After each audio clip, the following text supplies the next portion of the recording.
ओम नमः सिद्धिभ्य ओम नमः सिद्धिभ्य ओम नमः सिद्धिभ्य।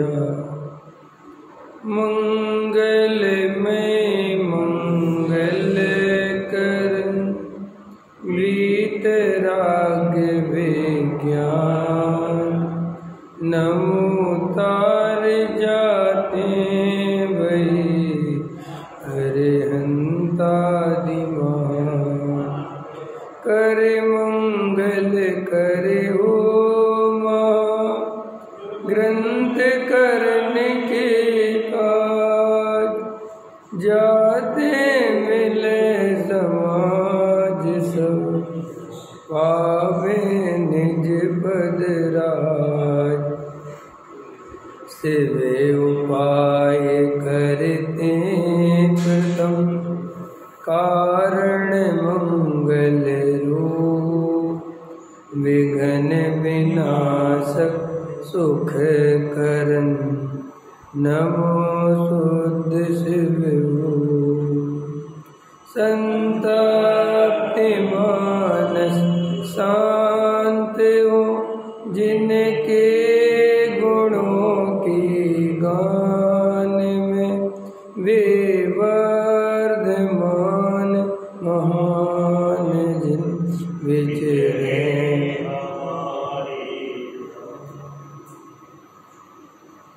मोक्ष मार्ग प्रकाशक का 9वें अधिकार अपना पूरा हो गया है। सम्यक दर्शन के 25 दोषों के माध्यम से अपन ने 2 दिन चर्चा करी थी और उसमें बहुत सारी सामाजिक कुरीतियों पर भी चर्चा की और सम्यक दृष्टि के जीवन में भी क्या क्या दोष लग सकते हैं, इन सब की अपन ने चर्चा करी।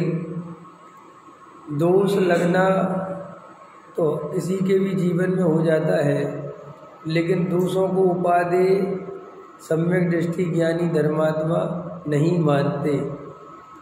इसलिए 2 दिन तक जो चर्चा हुई है ये सम्यक दर्शन के 25 दोष के संबंध में हुई है। अब अपन अधिकार आज पूरा हो गया है। अब एक पंडित प्रवर टोडरमल जी के सुपुत्र पंडित गुमानी राम जी द्वारा ये रचित है समाधि मण का स्वरूप। ये बहुत ही अच्छा है, ये अपन आज पढ़ते हैं और फिर अपन आगे जब अपना स्वाध्याय प्रारंभ होगा तो रहस्यपूर्ण चिट्ठी प्रारंभ करेंगे। देखो, समाधि मण का स्वरूप पंडित टोडरमल जी के सुपुत्र पंडित गुमानी राम जी द्वारा रचित है। ये भी बहुत बड़े विद्वान थे पंडित गुमानी राम जी। ठीक है, देखो, हे हे भव्य तू सुन, अब समाधि मण का लक्षण वर्णन किया जाता है। समाधि नाम नीकसाय का है। क्रोध मान माया लोभ, ये 4 कसाय है ना, इनसे रहित शांत परिणामों का है। समाधि किसका नाम बोल रहे हैं? नीकसाय भाव, शांत परिणामों का है। भेद विज्ञान सहित कसाय रहित शांत परिणामों से मरण होना समाधि मरण है। संक्षिप्त रूप से समाधि मरण का यही वर्णन है। विशेष रूप से कथन आगे किया जा रहा है। तो क्या कह रहे हैं? समाधि किसका नाम है?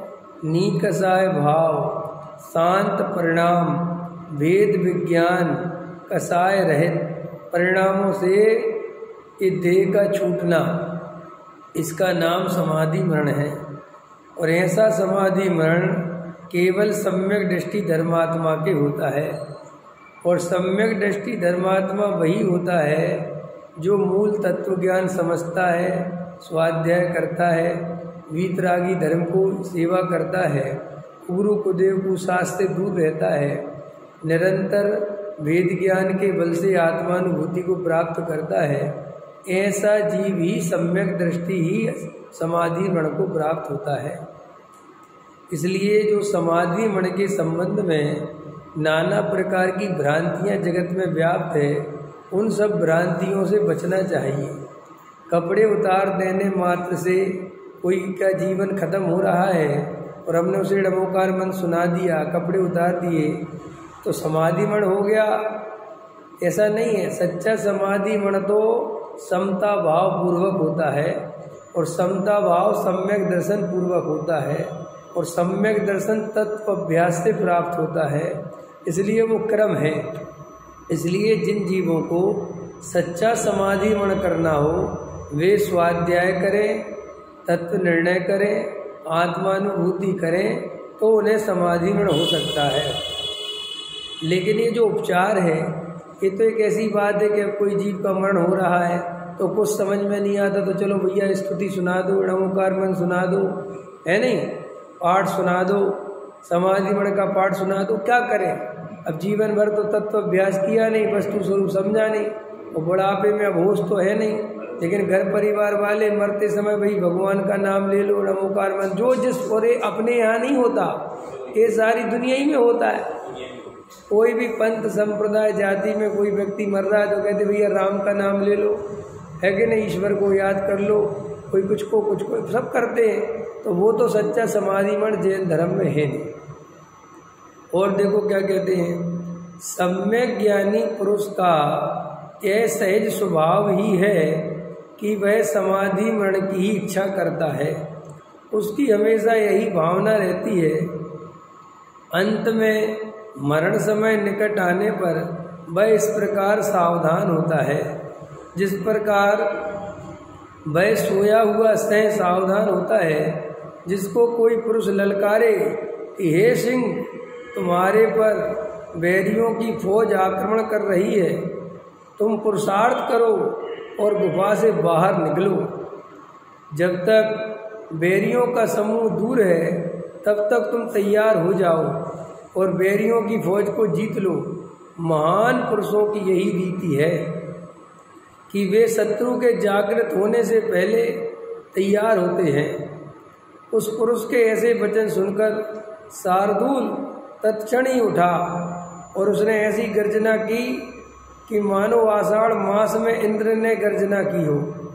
मृत्यु को निकट जानकर सम्यक ज्ञानी पुरुष सिंह की तरह सावधान होता है और कायर पन्ने को दूर से ही छोड़ देता है।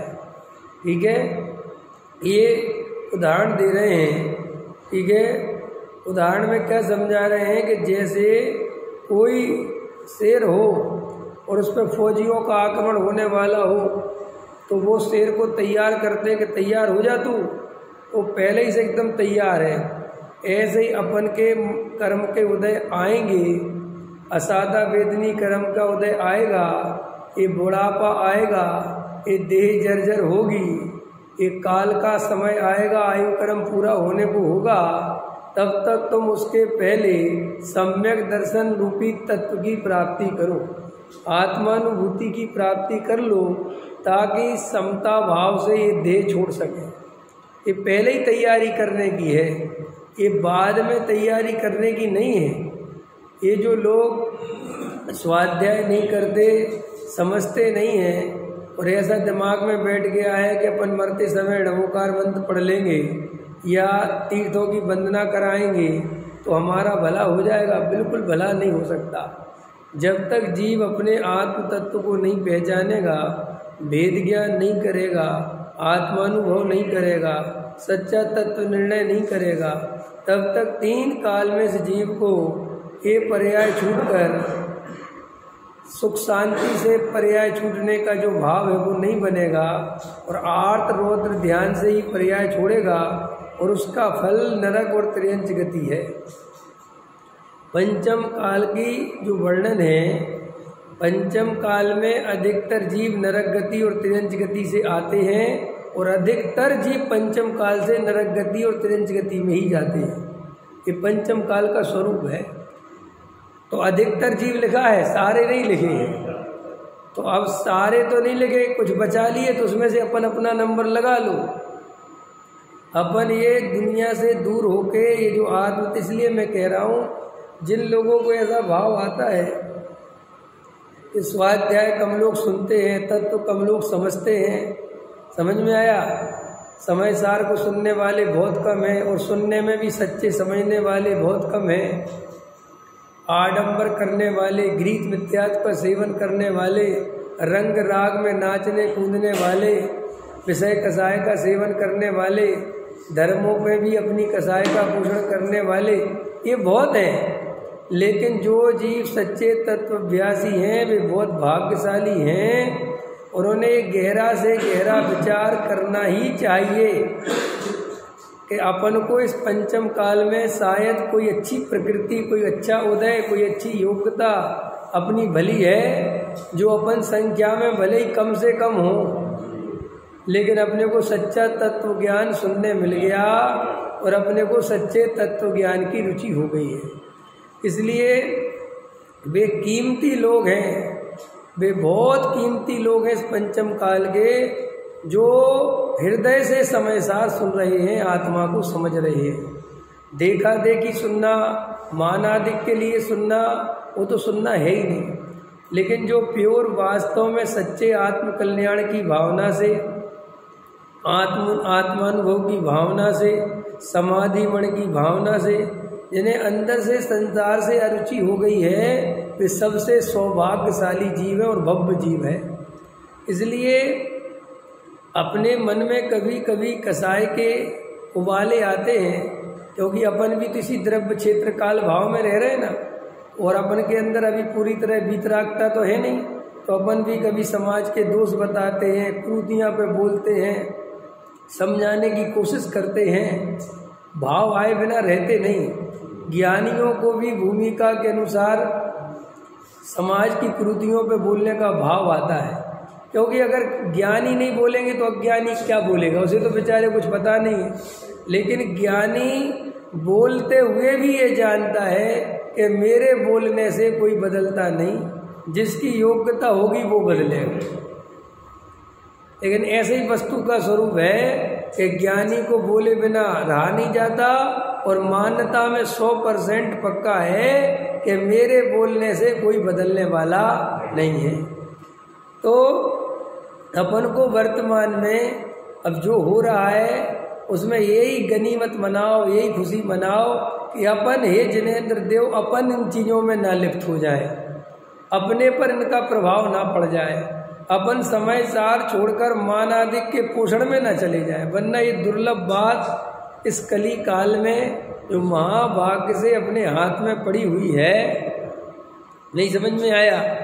देखो, जब हम पढ़ते थे तो डॉक्टर साहब एक बात समझाते थे, दादा एक बात कहते थे, जगत की जो चकाचौंध है, जो जगत में घृत मिथ्यात्व का तांडव है, उसके प्रभाव में आ जाना कोई बड़ी बात नहीं है। जब चारों तरफ बेई लोग हों, चारों तरफ सिगरेट पीने वाले हो, तुम सिगरेट पी लो तो कोई बहुत बड़ी बात नहीं है, लेकिन तुम उनके बीच में सिगरेट ना पियो, ये बहुत बड़ी बात है। सारे जगत में जब घृत मिथ्यात्व का तांडव हो रहा हो और तुम शांति से वेद ज्ञान करते रहो, तत्व निर्णय करते रहो, राजनीति से दूर रहो, स्वाध्याय सुनते रहो, तो बहुत बड़े पुरुषार्थ की बात है।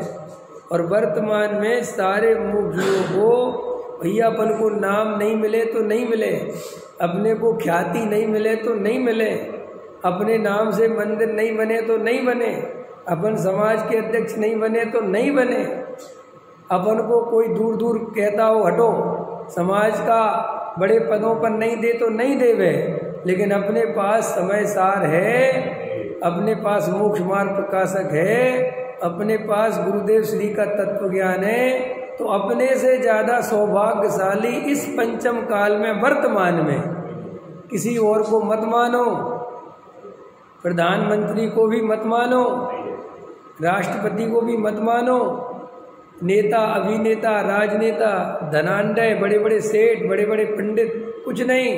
जिनके पास मूल तत्व ज्ञान है वे ही इस पंचम काल में सौभाग्यशाली जीव हैं। और अपने हाथ में समय सार आवे तो ऐसा अनुभव किया करो कि भारत रत्न अपने को मिल गया, पद्म श्री अपने को मिल गया, अपन को ये रोज प्रवचन सुनने मिल जाए, तत्व ज्ञान सुनने मिल जाए, तो ऐसा सोचा करो कि साक्षात जिनेंद्र देव के समूह शरण में हम दिव्य ध्वनि सुन के आ गए। ऐसा अनुभव करो, इतना बहुमान रखो जनवाणी का। क्यों, कैसा हम कैसे रखें? अरे थोड़ी सी जगत के तरफ दृष्टि डालकर तो देखो, वर्तमान की हालत तो देखो, गृहीत मिथ्यात्व का क्या तांडव हो रहा है। जो वीतरागी हैं वे ही राग देश का पोषण कर रहे हैं। सारे जगत में नाच गाना कूद मची हुई है, धर्म के नाम पर क्या नहीं हो रहा। ऐसी स्थिति में अगर अपने मूल तत्व ज्ञान पकड़कर आत्मानुभव कर रहे हैं, सच्चा तत्व निर्णय कर रहे हैं, तो गारंटी से अपन 2-4 भाव में मोक्ष जाने की तैयारी कर रहे हैं। कल एक मित्र पूछ रहे थे, आजकल आप 2-3 दिन से बड़े क्रांतिकारी प्रचार कर रहे, क्या हो गया? कुछ भी नहीं हुआ है। ना अपन से किसी कोई विकल्प है, ना हमारी किसी से बात है, ना हमें किसी पंडित जी से या किसी महाराज जी से हमारी कोई दुश्मनी है, कोई तकलीफ, हमें किसी से क्या लेना देना। मैं तो कल की बात चली गई, आज फिर कहता हूँ, अपनी बातों से किसी को बुरा लगे तो भैया अपन तो हाथ जोड़ के पहले ही माफ़ी मांगते हैं। अपन को किसी से कोई द्वेष है ही नहीं, न राग है न द्वेष है।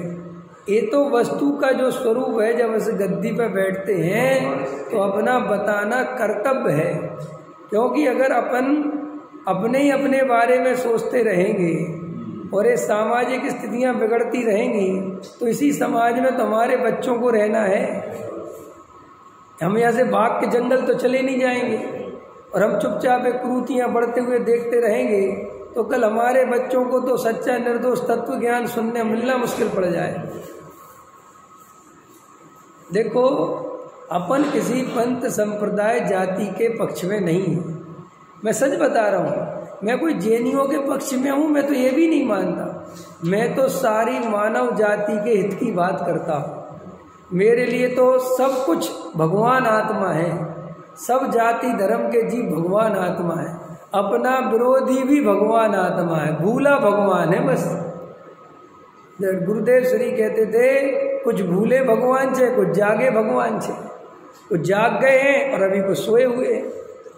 अब जो सोए हुए हैं तो भगवान ही ना, चाहे वो हिंदू हो, चाहे मुसलमान हो, चाहे सिख हो, चाहे पारसी हो, चाहे ईसाई, सब अपने भाई बंधु तो हैं, सब के सब आत्मा है।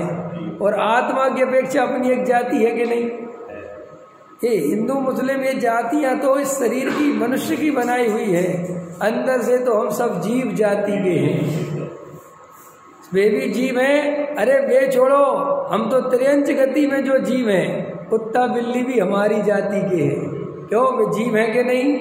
पूरे त्रिकाली ध्रुव भगवान आत्मा है कि नहीं? तो एक तो अपन जो अपने ही लोगों से बहुत दूरी बना लेते हैं, ये भी अच्छी बात नहीं है। डॉक्टर साहब कहते थे हमेशा समाज से मिलके रहो, क्योंकि उन्हीं को तो सही तत्व सुनाना है। नहीं समझ में आया? अब आप उनसे इतनी अखंड दूरी बना लोगे तो उन तक ये तत्व ज्ञान पहुंचेगा कैसे? नहीं समझ में आया? दादा तो हमेशा कहते थे मोक्षुओं को मंदिर की जगह केवल अपने स्वाध्याय भवन बनाने चाहिए, ताकि वे मंदिर के दर्शन करने जाए वहाँ, और जिसको स्वाध्याय सुनना हो वो आए यहाँ। अपने आप कहेंगे स्वाध्याय भैया वहीं होती, वहीं चलो, और अपन दर्शन करने जाएंगे वहाँ, अपन उनसे अपन मिलते भी रहेंगे, देखते भी रहेंगे। क्यों? कि आप देखो, जब आप हर चीज़ अलग कर लेते हो तो उसे संप्रदाय बनने में देरी नहीं लगती। पता है, जैसे दोस्ती कब प्यार में बदल जाती है पता नहीं चलता। क्या कहा मैंने? एक लड़का लड़की की दोस्ती कब प्यार में बदल गई कितनी देर लगती है? क्योंकि उसके बीच में बहुत बारीक लकीर का फर्क होता है। कहते रहते हैं दोस्त हैं, और क्या हो जाता है? प्यार हो जाता है। कल के दिन माँ बाप से कहते भाई शादी करा दो इससे, कह रहे तुम तो दोस्त थे, लेकिन वो क्या कहते हैं, घी और आग में तो कितनी देर लगेगी मिलने में, हैं? ऐसे ही ये उदाहरण तो आपको समझ में आ गया होगा। ऐसे ही कब एक धार्मिक आदमी संप्रदायवादी बन जाता है ये पता नहीं चलता। आप कब मुमुक्षु बने और कब मुमुक्षु पंथ में बंधवादी हो गए ये आपको पता ही नहीं चला। आप जब यहाँ नए नए आए थे तब आप केवल तत्व ज्ञान सीखने आए थे, आपको किसी से कोई लेना ही देना नहीं था। आपको गुरुदेव की फोटो लगी नहीं लगी, कौन पंडित जी आए नहीं आए, ना किसी को जानते थे ना कोई परिचय था। बढ़िया से बढ़िया श्रद्धा पूर्वक केवल प्रवचन सुनते थे, ठीक है। और धीरे धीरे क्या हुआ, कब आप धार्मिक से संप्रदायवादी हो गए, कब से आप फोटोवादी हो गए, कब से आप विद्वानवादी हो गए, कब से आप मंदिरवादी हो गए, आपको पता ही नहीं चलता। बोलो, आज हमारे लिए भीमगली सब कुछ हो गया आज हमारे लिए गुरुदेव श्री की फोटो सब कुछ। ये क्या होता है, ये कहलाता है जिसे अपन कहते हैं संप्रदायवाद, यही होता है। अब आज संप्रदाय बन गया, मोक्षुओं का क्या बन गया, संप्रदाय बन गया। इनके अपने नियम कायदे कानून हो गए, और अब ऐसे नियम कायदे कानून हो गए कि हमारा मोक्षु भाई इतना कट्टर हो गया, कहते किसी महाराज जी का अपन नाम ले देना और थोड़ी उनकी प्रशंसा में कोई बात कह दे, अरे भाई साहब आपने बोला तो बोला कैसे, ये कहलाती है अंदर से पक्षपात चला गया। समझ में आया। अब बिल्कुल मुनिराज के बारे में शब्द नहीं बोल सकते, प्रशंसा नहीं कर सकते। क्यों नहीं, हम सब दिगंबर नहीं है क्या, ये संत साधु जो है हमारे संत साधु नहीं है क्या। अगर ये गलतियां करेंगे तो हमारा अधिकार है ना बताने का, और अच्छे काम करेंगे तो प्रशंसा करेंगे ना। लेकिन अपन तो ऐसी दूरी बना लेते हैं कि एक शब्द नहीं बोलना, हमें कोई लेना देना। और क्या होता है कि आप अन्य मति की प्रशंसा कर सकते हो, जैसे होता है ना, ये जहर कितना बुरा होता है। एक आदमी साईं बाबा के मंदिर में चला जाए, महाराजों को कोई दिक्कत नहीं है, और वो अगर वो सोनगढ़ी के मंदिर में चला जाए तो भाई साहब उसकी क्लास लग जाएगी, तुम वहाँ क्यों गए। बोलो, ऐसा होता है कि नहीं होता। हमारे मोक्षु वैसे कहीं भी घूमे आए, मनाली से लेके कश्मीर से लेके कन्याकुमारी तक, लेकिन एक मुनिराज के संग में चले जाए थोड़ी देर के लिए, तुम गए क्यों वहाँ। तो मैं दुनिया में घूमता हूँ तो वहाँ ही बैठा, देखा है सुना है क्या बोल रहा है, क्या दिक्कत है। हमें पता कैसे चलेगा कि दुनिया में हो सकता है इतना बड़ा जगत है, कोई सच्चा तत्व ज्ञान सुना रहा हो तो क्या दिक्कत है। लेकिन नहीं, वो एकदम जी क्या होता है, जे आप धार्मिक से कब संप्रदायवादी बन गए, कब कट्टरवादी बन गए, आपको पता ही नहीं। आप एकदम लड़ने को तैयार हो जाते हो।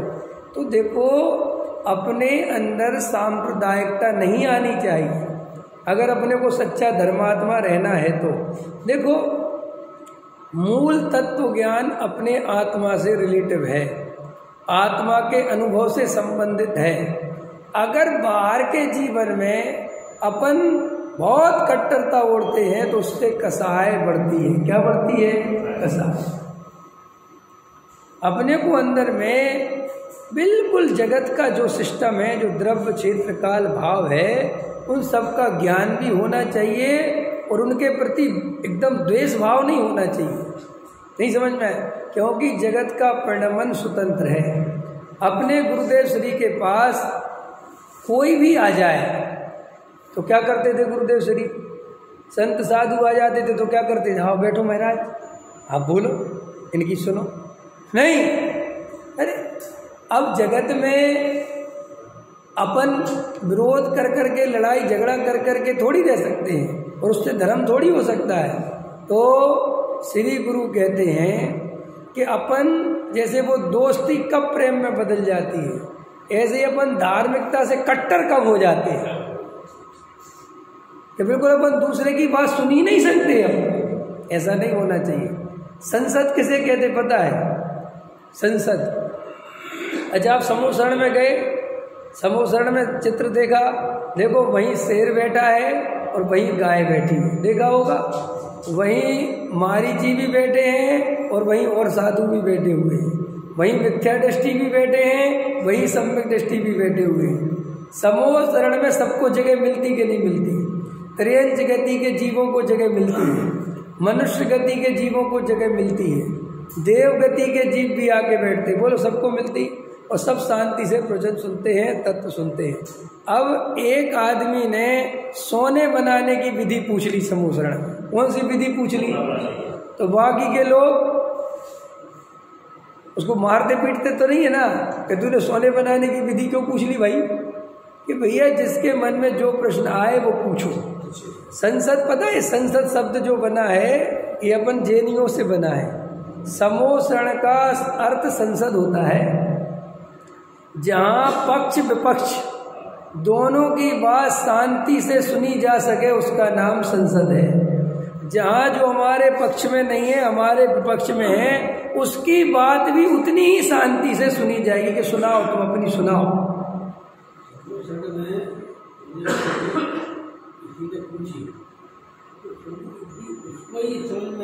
सबको आएगी वो तो, जिसको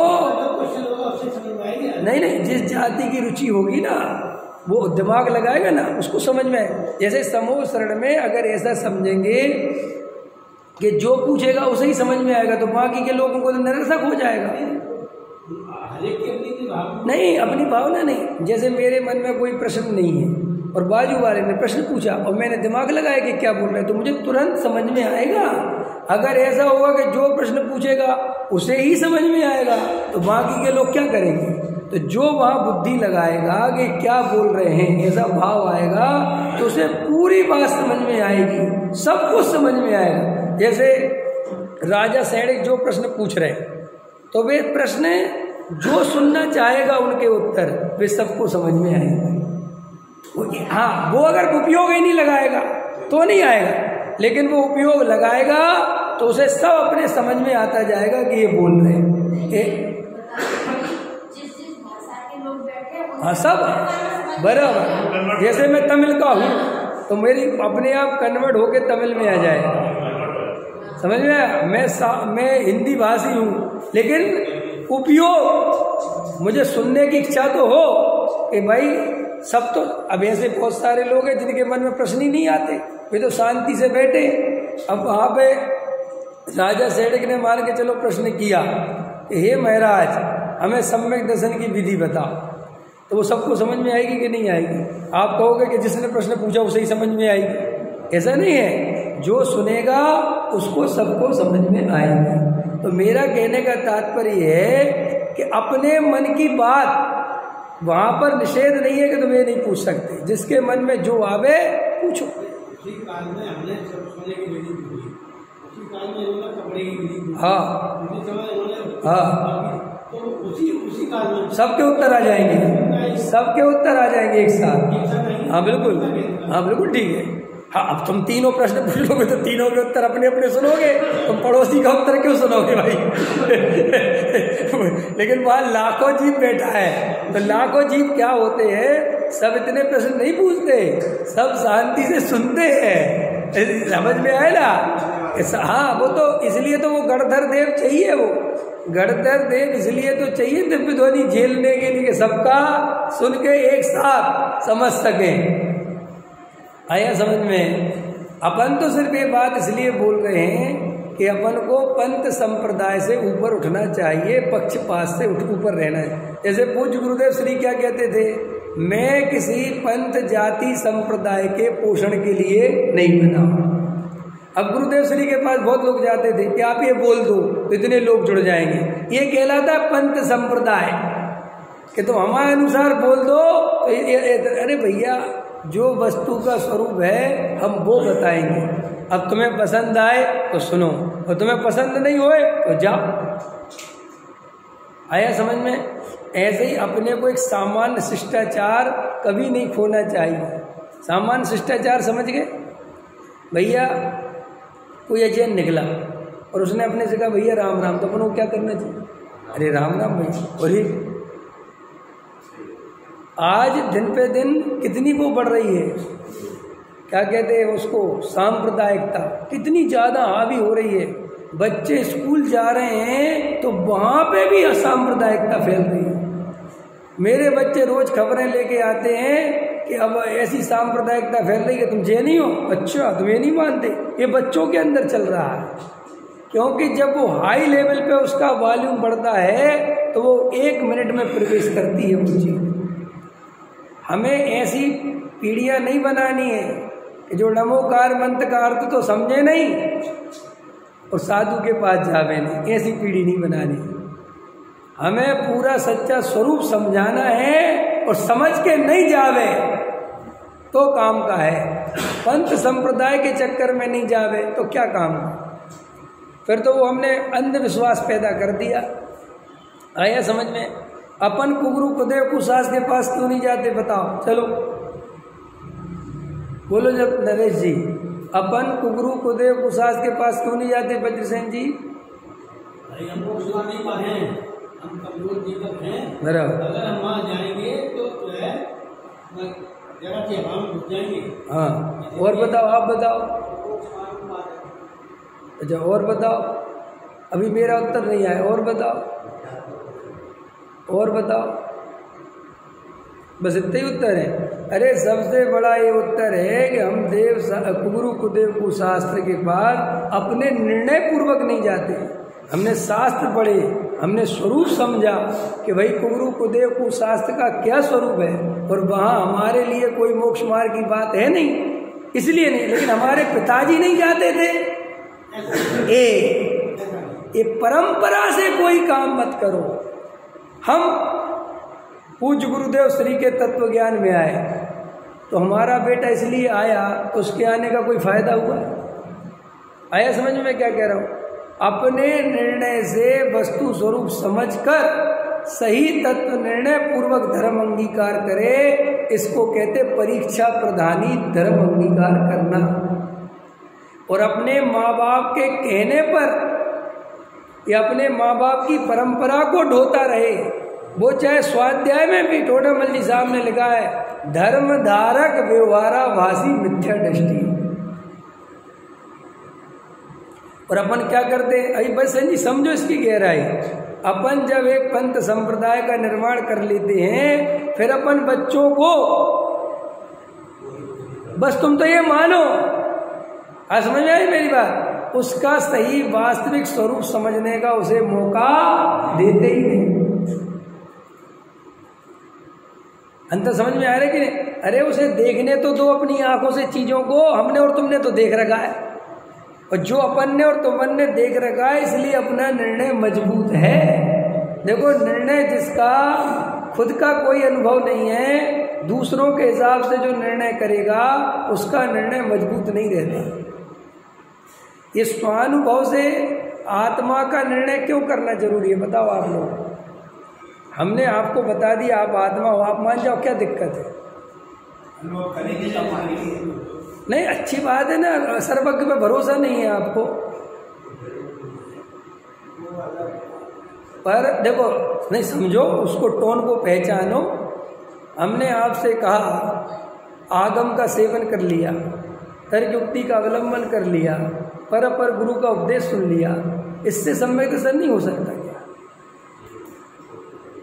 भाई इतनी बातें अपन ने कुंद कुंद भगवान की मान ली, जिनेंद्र देव की बात मान ली, और तर्क ऐसा नहीं आंख बंद करके मान ली, तर्क युक्ति लॉजिक से भी लगा के मान ली, पर अनुभव की क्या जरूरत है बता?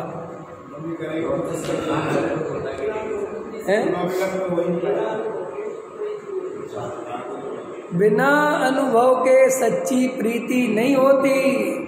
जो आगम से, तर्क से, युक्ति से कोई बात स्वीकार करी जाती है, अगर कालांतर में उससे बड़ा कोई आगम किसी ने दिखा दिया, उससे बड़ा लॉजिक युक्ति दे दी, तो तुम तुरंत फिसल जाओगे। देखो, अभी मैं आपसे एक प्रश्न करूं। एक चारवाक मत वाले का नाम सुना ना? चारवाक मत हुआ हिंदुस्तान में, तो सारा हिंदुस्तान आत्मा का उपासक है, परमात्मा का उपासक है कि नहीं? सारा हिंदुस्तान। लेकिन इसी हिंदुस्तान में चारवाक मत भी चल गया। कैसे चल गया होगा बताओ? चारवाक मत पता क्या है? जिसने 4 बातें कही और जगत को बहुत अच्छी लगी। उसने कहा कि संसार में कोई आत्मा परमात्मा नहीं होता, ये बिल्कुल बकवास की बात है, बिल्कुल झूठ। एक गप मारी गई है तुम्हें डराने के लिए। कोई नरक स्वर्ग नहीं होता, तुम तो उधार लेके घी पियो। ना कोई भूत है ना भविष्य है, ना तुम पहले थे और ना भविष्य में रहोगे। ये पंचभूतों से मिलके शरीर बना है और ये पंचभूतों में विलीन हो जाता है। कहाँ से आया कहाँ गया ये सब बकवास है। और अज्ञानियों को पता नहीं था, इसलिए उन्हें कुछ ज्ञान व्यान था नहीं, इसलिए उन्होंने जो आत्मा की कहानी गढ़ दी।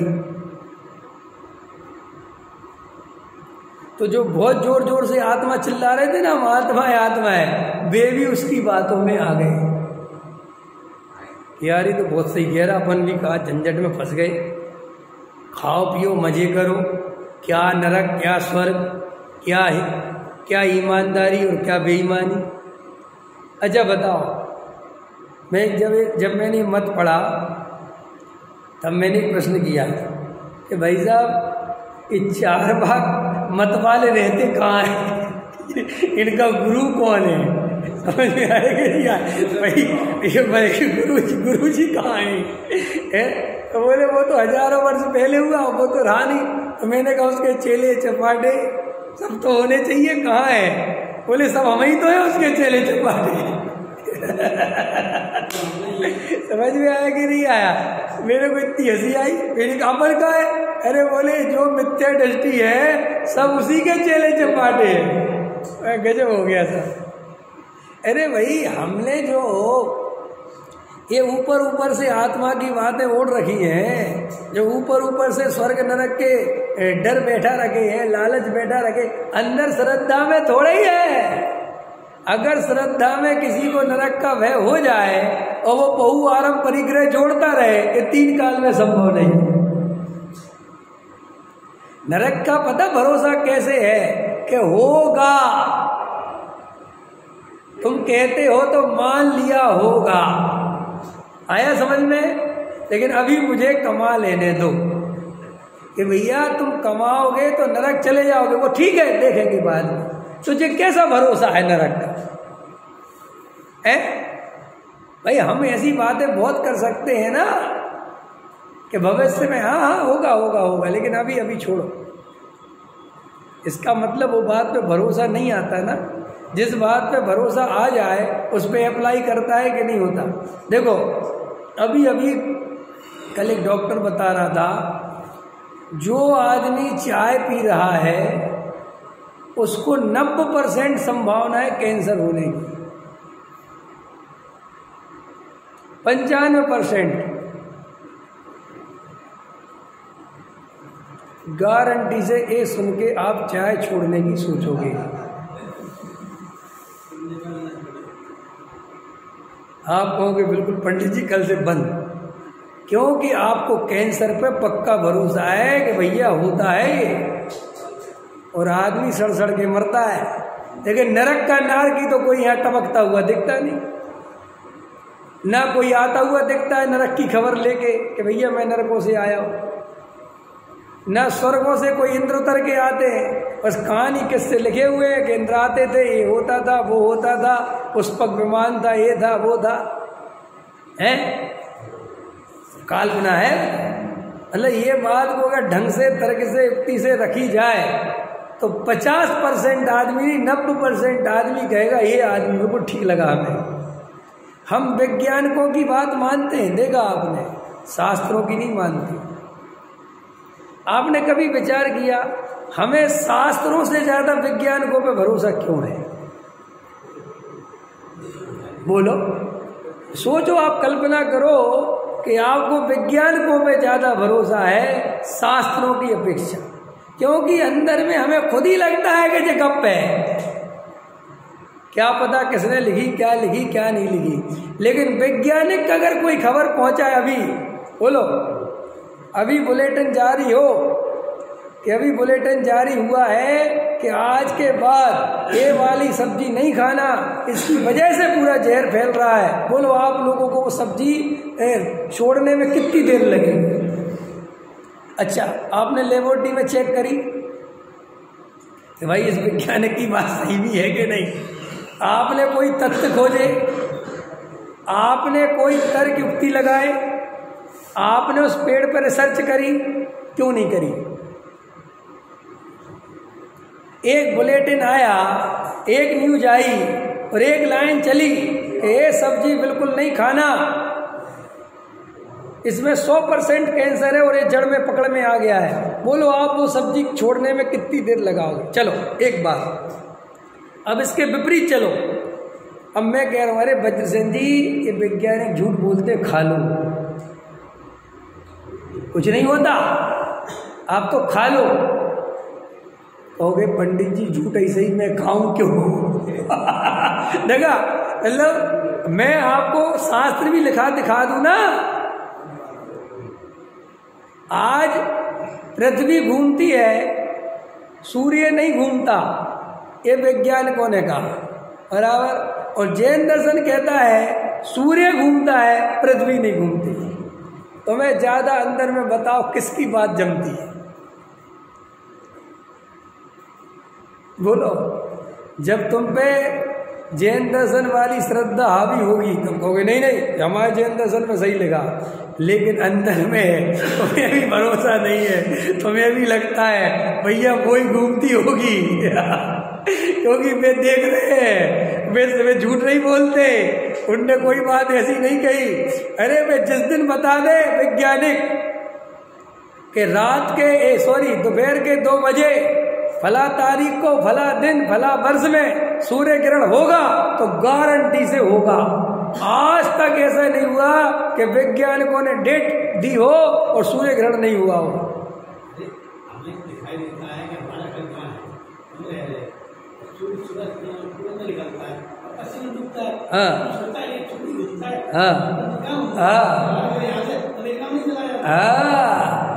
क्योंकि उसे गुरुत्वाकर्षण की शक्ति तो समझ में आई नहीं। अब बोलो तुम आ जाओ, आ जाओ। अब तुम्हें इससे घबराहट होती है, तुम्हें डर लगता है कि अपना जैन दर्शन खतरे में आ जाएगा। ऐसे हजारों प्रश्न खड़े कर सकता हूं मैं, तुम्हारी हवा टाइट हो जाएगी। लेकिन अपन क्या है, इन चीज़ों को छेड़ते नहीं, चलने दो सब। जैन दर्शन भी सही, वैज्ञानिक भी सही, काम खत्म। तो वज्रसेन जी ने लॉजिक दिया ना, यही बिल्कुल ठीक है, यही अनुमान से है बात। और देखो एक बात और बताओ, और क्या कहते हैं आज जैसे अपनी बात करोगे ना तो मेरे पास फ़ोन भी आ सकते हैं करना नहीं वालों को। भाई साहब ये बात नहीं है, सूर्य ग्रहण की बात आपने कही, हमारे पास भी ऐसे ऐसे ज्योतिषाचार्य थे कि वे भी पूरा ज्योतिष देख के बता देते थे कि सूर्य ग्रहण कब पड़ेगा। ठीक है, बराबर, एकदम एक्यूरेट बता देते थे और उस दिन पड़ता था। ठीक है, अच्छी बात। अब वे ज्योतिषाचार्य तो नहीं बचे, नहीं बचे। और वैज्ञानिक ज्योतिषाचार्य है नहीं। भाई वैज्ञानिक तो तुम्हारे ज्योतिषाचार्य नहीं कि नहीं वो तो नहीं। तो वैज्ञानिक की बात 100% सही हो रही है, वो किस आधार से हो रही है? वे ज्योतिषाचार्य तो है नहीं, और बात उनकी भी फेल नहीं मार रही। तो उनने भी जो विधि खोजी है सूर्य ग्रहण पता करने की, वो भी 100% सही है। निधि जी क्या हो रहा है? जो तो नहीं ना। अब बोलो, विचार करके बताओ। तो अपन को भी अंदर से, इसलिए कहता हूं मैं, तुम एक आत्म तत्व की श्रद्धा में ताकत लगाओ, क्योंकि वो परम सत्य है। इस सूर्य चंद्रमा के चक्कर में मत फंसो, न आत्मा से और चले जाओगे। एक मित्र आए मेरे पास, उनने दीक्षा ले ली थी, फिर छोड़ दी। मेरे मित्र हैं, हमने उनसे कहा कि तुमने दीक्षा क्यों छोड़ दी, क्या बात? तो बोले ये सूर्य चंद्रमा ने मेरे दिमाग खा ली। इसी पे झगड़ा हुआ, सच बता रहा हूं। यहीं से प्रश्न उठे, यहीं से विज्ञान के प्रश्न उठे और यहीं से फिर वो प्रश्न उठे। वो एकदम समझ लो था थोड़ा गणतज्ञ, वो मेरा दोस्त तो साधु था, वो बहुत करणान योग का। अब उसने क्या किया भाई साहब, उसने तो सारी माप बैठा के सब नाप दिया, और वो तो बिल्कुल वैज्ञानिकों की बात सही आ गई, और यहाँ बिल्कुल वो बैठे। समझ में आया कि नहीं आया? अब हो गया वो तो। अब एकदम, अब जिससे पूछे बताओ, ये बताओ, ये बताओ, ये बताओ, अब कौन क्या बताए। अब जब उसके तर्क युक्तियों से, लॉजिक से सब हारने लगे, उनने कहा तुम्हारी जैन धर्म से श्रद्धा उड़ रही है, तुम नरक में चले जाओगे। उनने कहा बस आ गए तुम उसी पे, उसी लाइन पे आ गए। अभी तो अपने धर्म को बड़ा वैज्ञानिक बता रहे थे, अभी तो बड़ा कह रहे थे हमारा धर्म वैज्ञानिक है, हम कोई पंथवादी नहीं, संप्रदायवादी नहीं, हम तो हर बात लॉजिक से समझाते हैं, समझते हैं। अब क्या हुआ बोलो, अब क्या करोगे? कि अब कुछ नहीं करेंगे। तो मैं इसलिए कहता हूं, इन चीजों की जगह तुम जीव और अजीब पे चक्कर ताकत लगाओ। देखो इंजीनियर साहब, मैं अभी 3-4 दिन पहले चिंतन कर रहा था, कितना ही बड़ा वैज्ञानिक हो, मरता है कि नहीं? कितना ही बड़ा वैज्ञानिक हो, मरता है कि नहीं, ये बताओ। हाँ ये बिल्कुल ठीक बात, सब मरता है। कितना ही बड़ा वैज्ञानिक हो, उसका बुढ़ापा आता है कि नहीं? कितना ही बड़ा वैज्ञानिक हो, उसको भी पंच इंद्रिय विषय भोगने की इच्छा होती है कि नहीं? कितना ही बड़ा वैज्ञानिक हो, उसको भी नाम, इज्जत, यश पाने की इच्छा होती है कि नहीं? बोलो, होती है ना? तो ये कॉमन बीमारी है मनुष्य के अंदर। ये अच्छे अच्छे अभिनेता की नहीं मिटी, अच्छे अच्छे राजनेता की नहीं मिटी, अच्छे अच्छे वैज्ञानिक की नहीं मिटी, अच्छे अच्छे पुरोहितों की नहीं मिटी, अच्छे अच्छे पंडितों की नहीं मिटी। इसका मतलब इस बीमारी का इलाज ढूंढो। अब समझ में आ रही मेरी बात? जिसने दुनिया भर की दवाई बनाई, क्या कह रहा हूं मैं, दुनिया भर के रोगों की दवाई बनाई, वो भी उस रोग से ना बच सका। ये परम सत्य भाई, ये बिल्कुल, इसमें तो ना वैज्ञानिक किंतु परंतु कर सकते ना कोई, क्योंकि डॉक्टर भी ये बात मानता है। वो कहता है कि देखो भैया, हम ऑपरेशन कर रहे हैं तुम्हारा, लेकिन तुम्हें भगवान बचाएगा तो बचोगे, मरना मैंने, वो कोई शक्ति वो मानता है, वो शब्द देता है, वो भगवान नाम, वो मानता है कि कोई शक्ति है जिसमें हमारा बस बिल्कुल नहीं चलता, और वो देह से कम निकल जाती, हमें पता भी नहीं चलता। अच्छा बताओ बद्रसेन जी, कितना बड़ा डॉक्टर है, ऐसा दूर से देख के बता दे कि इसमें से आत्मा निकल गया? बोलो, एक आदमी वेंटिलेटर में काय पे, वो क्या होता है जो इस पे भी लेटा पड़ा है, और उसमें से आत्मा निकल गई, और वहां तो वो वेंटिलेटर सांस चलाता रहता है, उसे पता चलता है? पता, वेंटिलेटर पर आदमी 4 घंटे पहले मर जाता है, 6 घंटे पहले मर जाता है, पता ही नहीं चलता किसी को। ये इसका सुना था मैंने एक बार, तो इसके पिताजी का, अंबानी का, कि वो कई दिन पहले मर गया था, लेकिन घोषित नहीं किया। बोले सांस चलाते रहो, वेंटिलेटर पर दिखाते रहो, क्योंकि यहाँ पे बहुत काम सुलझाने हैं हमें। बड़े आदमियों की तो ये हालत होती है, और कभी कभी रियल में आदमी मर जाता है और वो सांस चलाते रहते हैं और बिल लेते रहते हैं, और कभी कभी कंफ्यूजन भी होता है कि भाई डॉक्टर आया नहीं, वो अपना चला गया बाहर 24 घंटे के लिए, 2 दिन के लिए, और यहाँ वो पेशेंट निकल गया, लेकिन उसके पास कोई जा ही नहीं रहा, क्योंकि डॉक्टर कह गया तो वेंटिलेटर पर रहेगा, उसे कोई इंजेक्शन लगाते रहना, और भी लगा कोई मतलब नहीं है, और मर गया। तो हम दूर से देखकर बता सकते हैं क्या किसी को ये मर गया? नहीं बता सकते, क्योंकि आत्मा दिखता नहीं। उसे भी जो नाड़ी फाड़ी चेक कर, कभी कभी तो गलती हो जाती चेक करने में, कितनी घटनाएं आती, लोग शमशान पे से उठ जाते और लोग भूत समझ के भागते हैं, जबकि भूत समझ के भाग नहीं होते, उसकी क्या नाड़ी नहीं चल रही थी, और जल्दी गांव में समझा कि मर गया, और बेचारे को बांधा और ले गए, और जब वो आग की आंच लगी तो वो एकदम उठ गया और भड़बड़ाया, तो भूत आ गया। ऐसी घटनाएं घटती कि नहीं? तो मैं तो ये कह रहा हूँ, इस बात में सूरज चांद घूमते हैं, चंद्रमा क्या होता है छोड़ो तुम, लेकिन आत्मा दुखी हो रहा है, कसाय से पीड़ित हो रहा है, राग द्वेष चल रहे हैं, ये बात बिल्कुल अनुभव से सिद्ध है। इसके लिए किसी वैज्ञानिक की जरूरत नहीं है।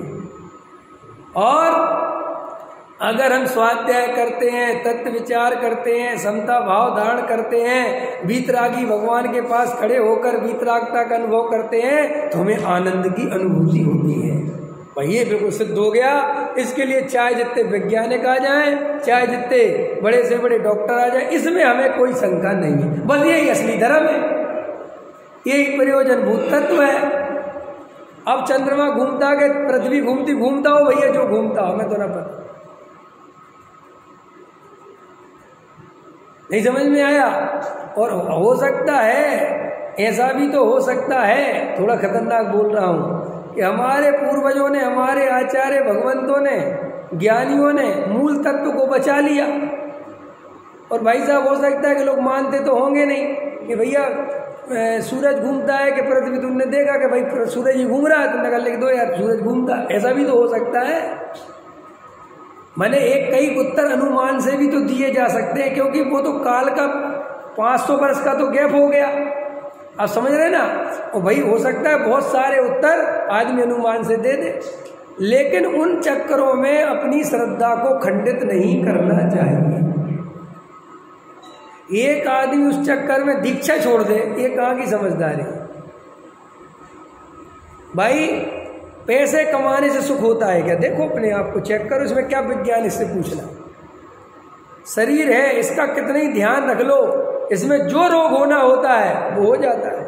इससे पता चलता है कि भाई साहब कोई कुछ नहीं कर लेगा। अरे वैज्ञानिक ही मर जाता है, और क्या कर सकते हैं इससे ज्यादा? आया समझ में? तो आचार्य भगवंत कहते हैं कि तुम थोड़ा गहराई से अभ्यास करो और मूल तत्व पर ध्यान दो। ये पंथ संप्रदाय मत बनाओ। मैं काहे पे बोल रहा हूँ? ये अपने अंदर ऐसी मान्यता मत बनाओ कि नहीं साहब हमारा तुम्हारा कुछ नहीं होता, हम खुले माइंड के हैं। हो सकता है पृथ्वी घूमती हो, कि नहीं तुम्हारे शास्त्र में क्या लगा? भैया वहाँ तो ये लिखा, लेकिन मुझे कोई प्रॉब्लम नहीं, क्योंकि मेरे ज्ञान में अभी कुछ पता नहीं है। आया समझ में? लेकिन ऊपर ऊपर से भैया तर्क से, युक्ति से तो दिखता है कि उनकी बात सत्य हो रही है। आया समझ में? अब हमें लेकिन क्या होता है, देखो क्या हुआ, जो क्रिश्चियन है ना, इनके साथ भी प्रॉब्लम हुई थी, हमारे के लिए साथ नहीं हुई। उनके यहाँ पे भी पृथ्वी जो है खड़ी रहती थी और सूरज घूमता था, उनके यहाँ पे भी है। अब बाद में वैज्ञानिकों ने, और वैज्ञानिक कौन थे पता? सारे के सारे क्रिश्चियन। अपने यहाँ तो जैन ही वैज्ञानिक नहीं बने, जब प्रॉब्लम आती वहां तो वे क्रिश्चियन ही वैज्ञानिक बने। अब उनने कहा भाई साहब तू क्या कर रहा है, तू अपने ही धर्म का जो है लीपापोती कर। बोले मैं किसी वैज्ञानिक किसी जाति पंथ संप्रदाय का नहीं होता, तभी तो वो वैज्ञानिक बनता है। ऐसे ही तुम भगवान तब बनोगे जब हम किसी जाति पंथ संप्रदाय के नहीं होंगे। अगर हम किसी जाति पंथ संप्रदाय से बंधे रहेंगे और अंदर स्वतंत्रता का अनुभव नहीं करेंगे, पक्षपात से रहित नहीं होंगे, तो हम भगवान नहीं बन सकते। जैसे दुनिया में अगर कोई मुसलमान वैज्ञानिक बनता है, कोई हिंदू वैज्ञानिक बनता है, तो अपनी हिंदू परंपरा से वैज्ञानिक नहीं बनेगा। कोई अगर जैन धर्म से वैज्ञानिक बनता है तो वो जैन धर्म से वैज्ञानिक नहीं बनेगा, वो अपनी रिसर्च से, तथ्यों के आधार पर वैज्ञानिक बनेगा।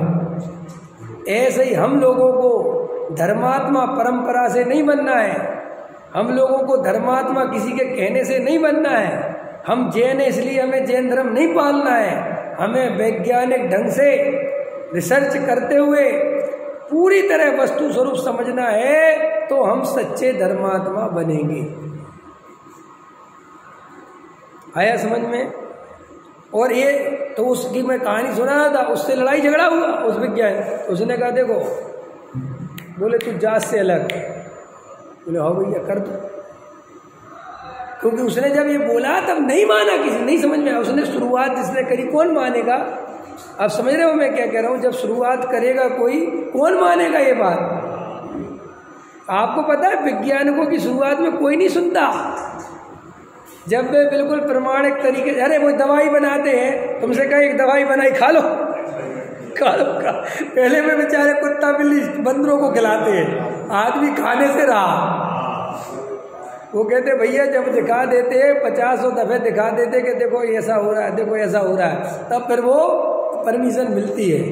तो जब उसने कहा कि भैया पृथ्वी नहीं घूमती, पृथ्वी घूमती है, गुरुत्वाकर्षण के कारण हमें ऐसा लगता है, कहने लगे पागल हो गया सब, इसको समझ में आए कि नहीं है, इसको हटाओ। और बाद में उसी की बात और ढंग से खोजी गई और वो वैज्ञानिक तरीके से सिद्ध हो गई, तब बाद में उसको नोबेल पुरस्कार दिया जा रहा है। जब वो मर गया, अरे पहले तो उसको जेल में डाल दिया था बेचारे को, समझ में, जेल में डला रहा वो कई दिन तक, जिसने सबसे पहले ये बात खोजी थी, क्योंकि उसके पास कोई इंस्ट्रूमेंट नहीं थे, कुछ दिखाने का था नहीं, लेकिन उसने बहुत तथ्यात्मक तरीके से बात कही।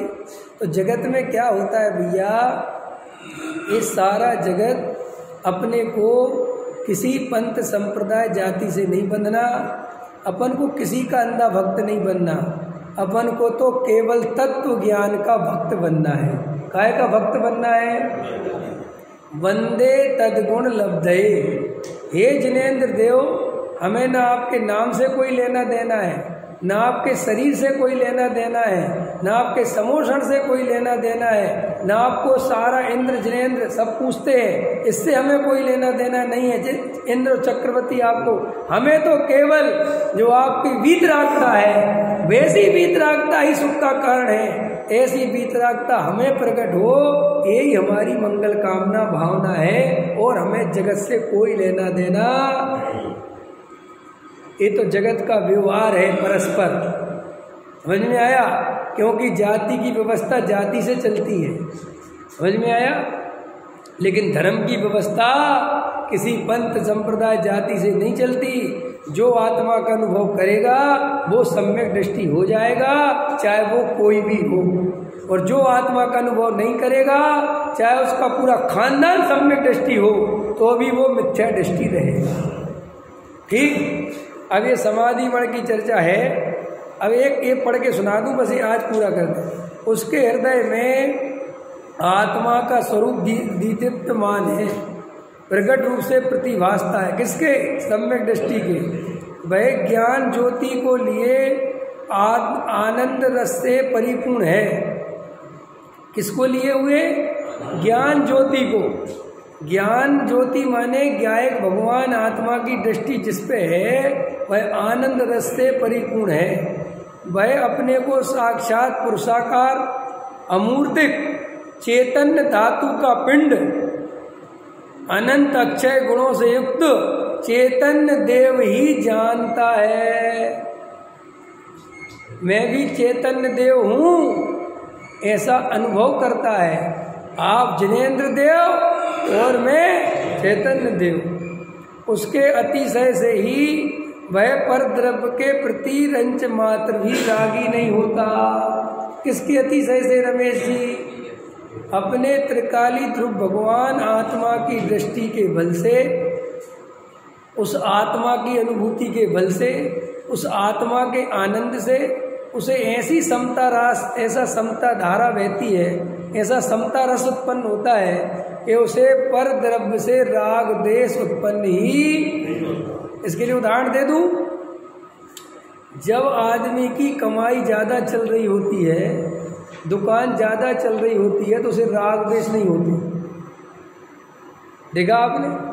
आपका अच्छा माल आ रहा हो ना, आपकी बढ़िया फैक्ट्री चल रही हो, तो आपको फिर ज़्यादा समाज बमाज कुछ नहीं दिखता।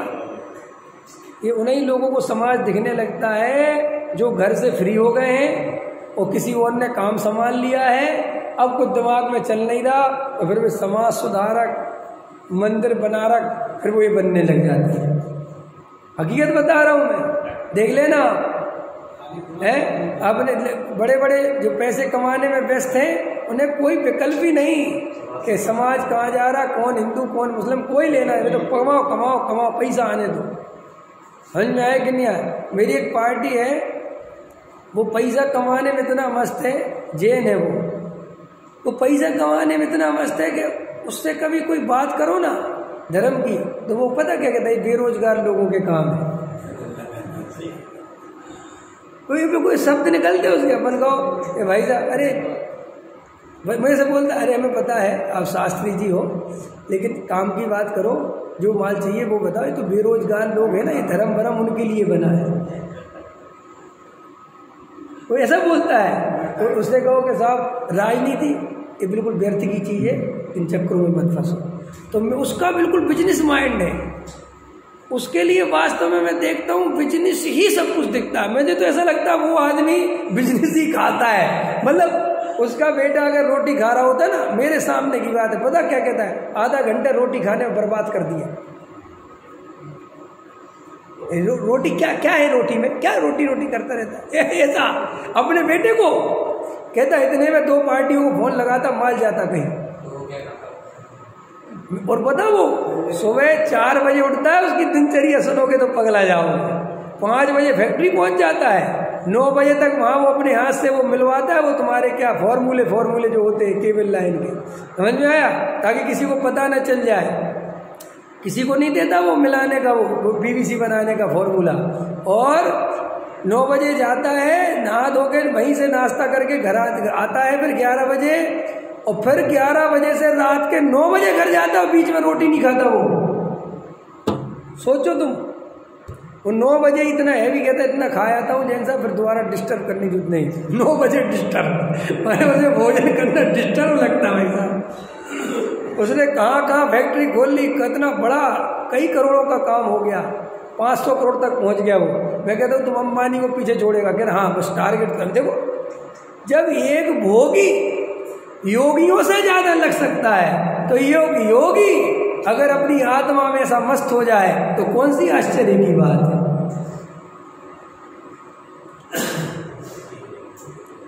और पता क्या कहता है, धर्म क्या है, मैं इतना धर्म जानता हूँ, 10 करोड़ कमाओ और उसमें से 2-4 लाख गरीबों की सेवा में बांट दो, जो अपने लेबर है, इसके बेचारे के 1100 बैठते हैं तो इसको 2100 दे दो, यही सबसे बड़ा धर्म है, खत्म। सब उसको, इससे कोई ले रहा है, बोलो जगत है। तो ऐसे धर्मात्मा, अगर अपन मजबूरी का नाम महात्मा गांधी बन के धर्मात्मा बने हैं, तो हमें सम्यक दर्शन कभी प्राप्त नहीं होगा। हम बूढ़े हो गए हैं इसलिए आत्मा की बात सुनने लगे हैं, हमें कभी सम्यक दर्शन प्राप्त नहीं होगा। हमें तो ऐसा बनना है कि सारा जगत छोड़कर एक आत्मा का आनंद आवे। हम पे बहुत काम हो, बहुत पैसा हम कमा सकते हैं, फिर भी हम कमाने के भाव को छोड़ सकते हैं आत्मा के लिए, तो आत्मा मिल सकता है। सहजानंदी।